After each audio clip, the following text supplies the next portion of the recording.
The Magic Man once again. I'm still on the court. The lights stayed on. I thought they was gonna go off when I did the other video. Let me see if I can bust another video very quickly. So Federer, he ain't tripping. Nadal fans tripping, Federer fans tripping, other tennis fans tripping, but Federer ain't tripping. I'm telling you.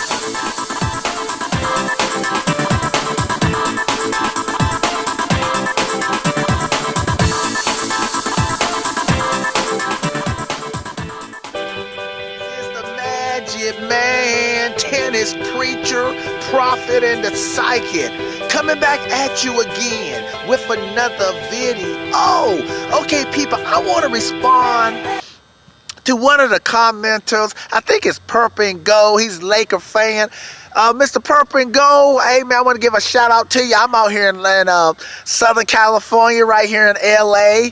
Yeah, I'm here. You know, I'm trying to get the Lakers going, man. They struggling, but I'm trying to get them going here. All right, shout out to Purple and Gold. You know, Purple and Gold said something very he said something very important. He was responding to the video I made about the greatness of Federer's rebirth, and I was explaining not just how great Federer's rebirth is, but just what rebirth means, period, and how great when you have a rebirth in anything. I mean, when you change your life and become more humble, and you have that chance, and say you get rid of all the negativity in your life and you learn your lessons. Well, he was responding to that video, right? So I think the video also asked this question. It asked the question that, is the rebirth, put that in quotation marks, is the rebirth Federer greater than the Federer of old? Is the rebirth Federer greater than the Federer when he was in his so-called peak and prime? So Purple and Gold said, yes, it is. And he gave an argument that, even though I've covered this in other videos way back before I even came up with the term rebirth, Purple and Gold said something that was very important. And I sent him a message saying I should make him the tennis prophet.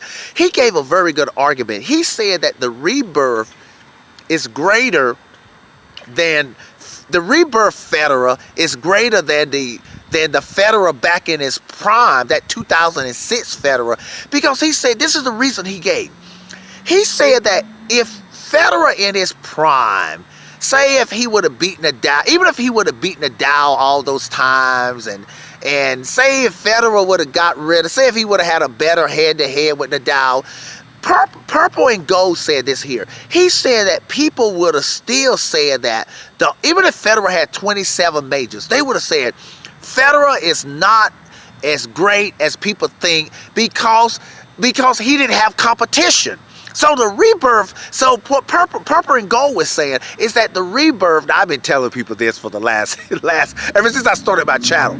Listen, the fact that Federer can play as a 36-year-old guy, forget even the term rebirth, the fact that Federer can play at this level, it proves how great he is, that whether the era was a weak era or not a weak era, and I told Nadal fans to stop saying that. I think I did convince them that people like Agassi and all those guys, they were champions. Agassi is considered to be one of the greatest tennis players of all time.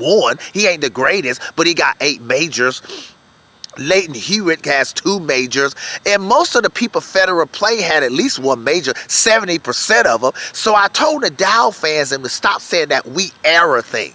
I mean, you can say the era is weak if you want to say that it's weaker than this era, but just to call the era a weak era, and let me just say this here.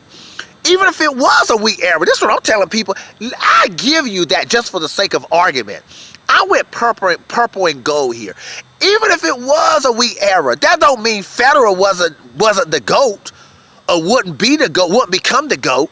So basically what the rebirth, this new rebirth Federer, it's showing just how great he is. It's showing that weak era, strong era, medium era, whatever era, this guy is gonna strive on the GOAT level, and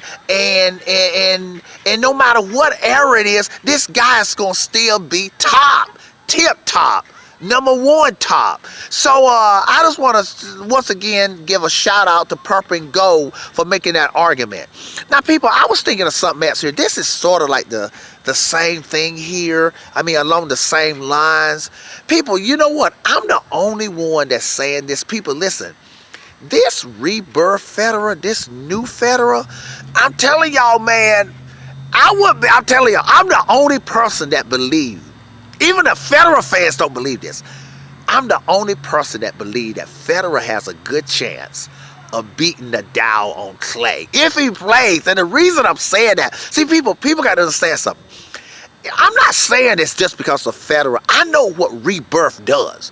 See, Rebirth changes your mindset. See, even Federer, he's getting used to the new Federer. This ain't the old Federer. So even Federer, he's learning about this new Rebirth thing, whether he's calling it a rebirth or not. So I'm telling y'all, people, man, I'm telling you, I know this, people can't believe. Man, listen, man, I wouldn't be surprised if Federer won the Grand Slam this year. I'm being honest. Because, see, and the reason I'm saying that, I understand what a rebirth can do. You remember that stuff I was telling y'all the other day about how I've seen people rehabilitate from drugs and all that? It's something about that. When you learn your lessons in life, you know how some people say the man upstairs reward you. The Buddhists, they say good karma come to you, whatever you believe in. I believe when you learn your lessons in life, I believe good things come to you. And those things, and I believe those things that didn't come to you, like not winning not beating Nadal in the French Open, I'm talking spiritual now, people. I believe it'll come to Federer now. See, y'all don't know. See, that's what, See, I don't look at tennis the way other people look at it. See, if Nadal faced Federer in the French Open, let's say Federer plays the French Open, and the Tennis Prophet is the only one on YouTube that takes Federer, I'm going to take him for that reason. That I believe the Rebirth is going to reward him for what he didn't get in the past, and that is beating Nadal and dominating Nadal on the clay. I really believe that right there. Okay, people, tennis preacher, tennis prophet, tennis psychic signing off. Have a good one.